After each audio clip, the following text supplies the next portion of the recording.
Bonjour à tous, je suis ravie de vous retrouver aujourd'hui pour une vidéo qui parlera du métier d'écrivain fantôme, également appelé prête-plume ou encore un terme qui est plutôt péjoratif. D'ailleurs normalement c'est un terme qu'on n'utilise plus, qu'on ne peut plus utiliser.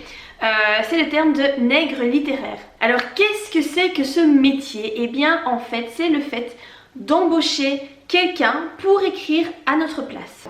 Autrement dit, c'est une personne anonyme qui va écrire pour quelqu'un de célèbre, donc sous le nom de cette personne célèbre.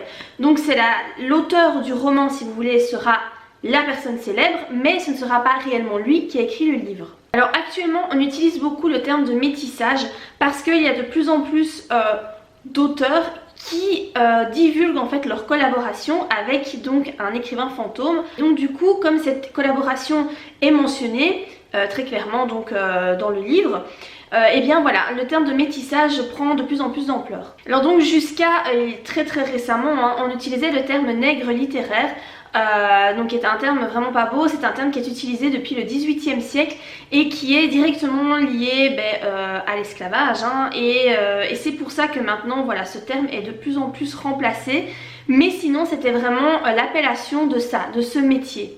Donc il faut savoir qu'il y a énormément d'écrivains célèbres qui ont fait appel à un prête-plume, entre autres Shakespeare pour son œuvre Hamlet, et je pense que le plus connu c'est Alexandre Dumas. Donc il a carrément repris des passages entiers des œuvres de l'historien Auguste Maquet, et il a caché ça, il cachait en fait cette collaboration, et donc il a comme ça utilisé donc un prête-plume pour pour son œuvre Le Comte de Monte Cristo, mais également Les Trois Mousquetaires. Un peu plus récemment, donc de nos jours, hein, il y a énormément de stars, vous avez certainement remarqué, qui sortent leur biographie, enfin leur autobiographie, ou voilà, des livres soi-disant écrits par eux-mêmes, mais en fait c'est pas du tout le cas, c'est pas eux qui écrivent le livre. Je veux par exemple citer Jean-François Kervéas, qui a écrit pour Camille Lacour, Loana, Michel Drucker, Hervé Villard et Nabila.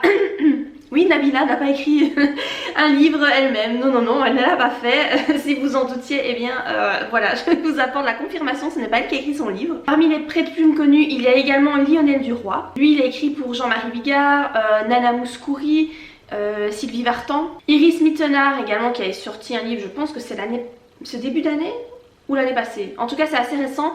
Elle ne dit pas clairement qu'elle a fait appel à un prête-plume, mais elle avoue quand même que il y a quelqu'un qui l'a aidé à écrire son livre. Donc voilà, en gros c'est pas tout à fait elle qui a écrit son roman, quoi. Alors la question qu'on pourrait se demander, c'est pourquoi choisir ce métier, parce que finalement c'est vous qui faites tout le boulot en tant qu'écrivain et pourtant votre nom n'apparaît pas.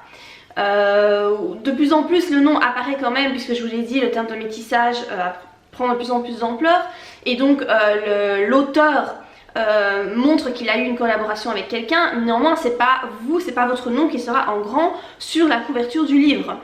Donc pourquoi du coup choisir ce métier? Eh bien tout simplement, d'abord il y a l'aspect financier. Parce qu'évidemment vous allez toucher quand même une certaine somme en faisant ce métier là.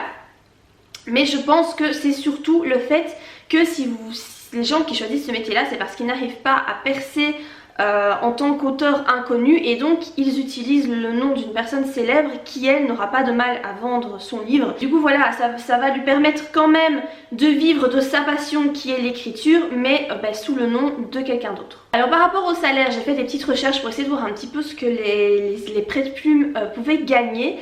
De ce que j'ai trouvé, visiblement ils gagneraient 2% donc sur la vente de chaque livre.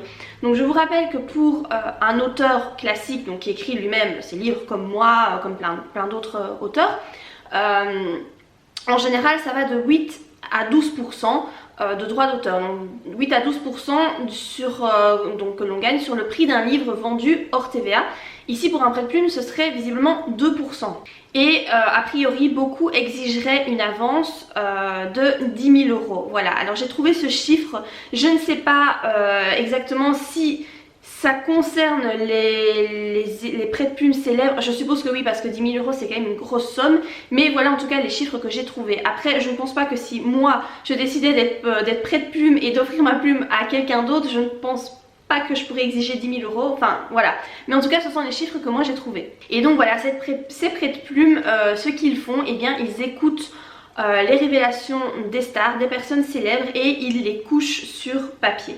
Alors le fait d'être prêt de plume, je pense que ça ne peut pas, tout le monde n'est pas capable de faire ce métier parce que ça suppose de pouvoir avoir plusieurs styles d'écriture pour coller le plus possible à la personnalité et à la façon de parler de la célébrité pour laquelle vous écrivez. Donc ça suppose vraiment d'avoir plusieurs styles, de pouvoir vraiment se mettre dans la peau de cette personne qui vous fait ses confidences. Personnellement je pense que ça ne doit pas être quelque chose de très facile, mais voilà, sachez que c'est un métier qui existe et que si vraiment vous aimez l'écriture et que vous avez envie d'en faire votre métier, le fait d'être écrivain ça paye très mal, hein, je l'ai déjà dit plusieurs fois, voilà, les auteurs sont vraiment très mal payés, c'est très compliqué d'en vivre, mais sachez qu'il y a ce métier là à côté qui vous permettrait peut-être du coup de vivre de l'écriture même si vous ne pourrez pas signer les livres que vous écrivez de votre nom mais que vous allez écrire pour quelqu'un d'autre. Donc voilà par rapport à cette vidéo sur les écrivains fantômes,